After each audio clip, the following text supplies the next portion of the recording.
चिता इत उत अवसर पाय, भाजी चले किलकत मुख दधि ओदन लपटाय। भोजन करते हैं पर चित चंचल है, अवसर पाकर मुंह में दही भात लपटाए किलकारी मारते हुए इधर उधर भाग चले। बाल चरित अति सरल सुहाए, शारद शेष शंभु श्रुति गाए। जिन कर मन इन सन नहीं राता, ते जन वंचित किए विधाता। श्री रामचंद्र जी की बहुत ही सरल और सुंदर बाल लीलाओं का सरस्वती, शेष जी, शिव जी और वेदों ने गान किया है। जिनका मन इन लीलाओं में अनुरक्त नहीं हुआ, विधाता ने उन मनुष्यों को वंचित कर दिया। भये कुमार जब ही सब भ्राता, दीन जनेऊ गुरु पितु माता। गुरु गृह गए पढ़न रघुराई, अल्प काल विद्या सब पाई। जो ही सब भाई कुमारावस्था के हुए, त्यों ही गुरु पिता और माता ने उनका यज्ञोपवीत संस्कार कर दिया। श्री रघुनाथ जी गुरु के घर में विद्या पढ़ने गए और थोड़े ही समय में उनको सब विद्या में आ गई। जाकी सहज श्वास श्रुति चारी, सो हरि पढ़ यह कौतुक भारी।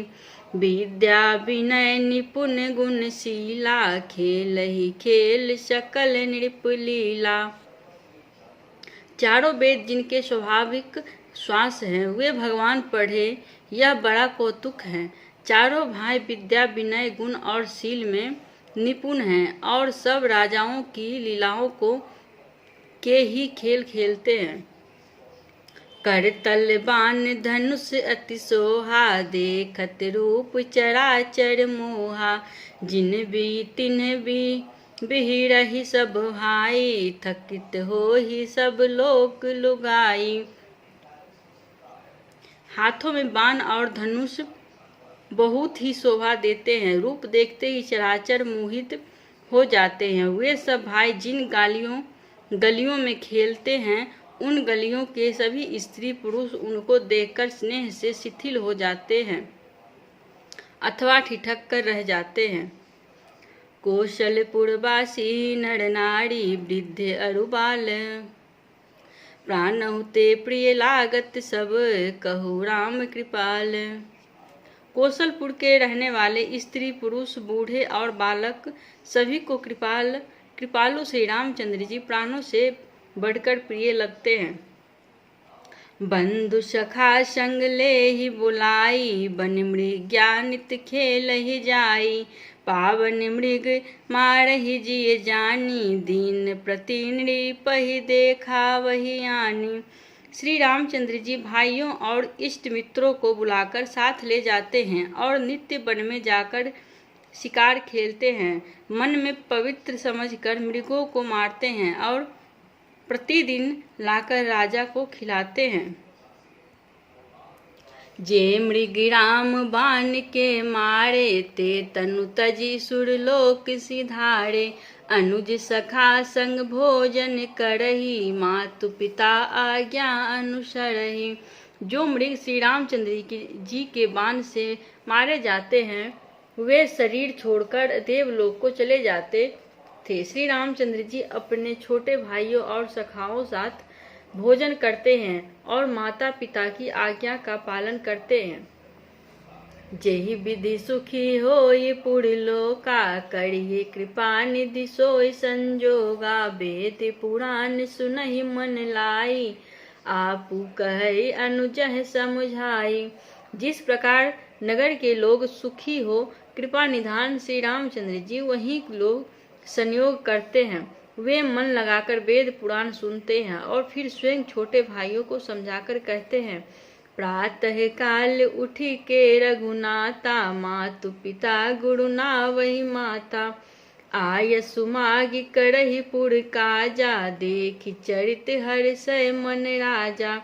श्री रघुनाथ जी प्रातः काल उठकर माता पिता और गुरु को मस्तक नवाते हैं और आज्ञा लेकर नगर का काम करते हैं। उनके चरित्र देख कर राजा मन में बड़े हर्षित होते हैं। व्यापक अकल अनीह अज निर्गुण नाम नरूप, भगत हेतु नाना विधि करत चरित्र अनूप। जो व्यापक अकल, इच्छा रहित, अजन्मा और निर्गुण है तथा जिनका न नाम है और न रूप, वही भगवान भक्तों के लिए नाना प्रकार के अनुपम चरित्र करते हैं। यह सब चरित्र कहाँ मैं गाई, अगली कथा सुनहु मन लाई।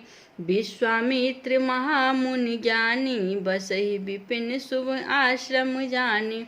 यह सब चरित्र मैंने गाकर कहा, अब आगे की कथा मन लगाकर सुनो।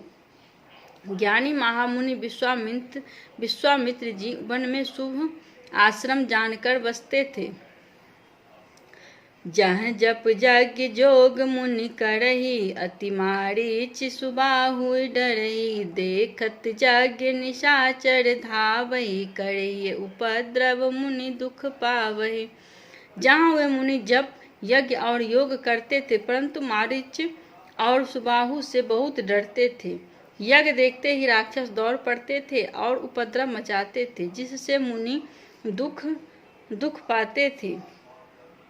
गाधी तनय मन कह चिंता व्यापी, हरि बिनु मारहि न निश्चर पापी। तब मुनि बड़ मन किन्न विचारा, प्रभु अब तेरो हरण मही भारा। गाधी के पुत्र विश्वामित्र जी के मन में चिंता छा गई कि ये पापी राक्षस भगवान के बिना न मरेंगे। तब श्रेष्ठ मुनि ने मन में विचार किया कि प्रभु ने पृथ्वी भार हरने के लिए अवतार लिए हैं। एहू मिस देखौ पद जाई, करी विनती आनौ दो भाई। ज्ञान विराग सकल गुण आज्ञा, जो प्रभु मैं देखब भरि नैना। इसी बहाने जाकर मैं अब उनके चरणों का दर्शन करूं और विनती करके दोनों भाइयों को ले आऊं, जो ज्ञान वैराग्य और सब गुणों के धाम हैं। उन प्रभु को मैं नेत्र भरकर देखूंगा। बहुविधि करत मनोरथ,